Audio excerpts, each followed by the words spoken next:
Hi, in this video we're going to take a look at the January 2015 Higher Paper 1 question 4, and it's a question about area. Now we're asked to work out the area of the shape, which is a kind of arrow type shape. Now what we need to do, as with all questions involving this sort of thing, is to work it out bit by bit using regular shapes that we know equations for.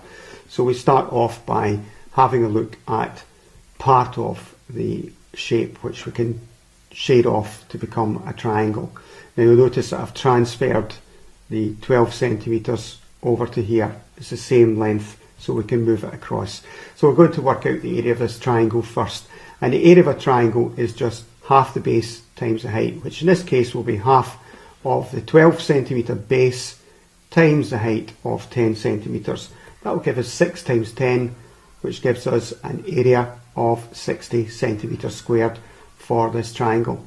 Now the next part of the question, we can work out the area of a rectangle. Now I know that this part isn't actually part of the shape, that's empty, but what we do is work out the area of the rectangle and then we subtract off the area of this triangle, as we'll see in a moment. So let's work out the area of the rectangle, and that's just length times breadth.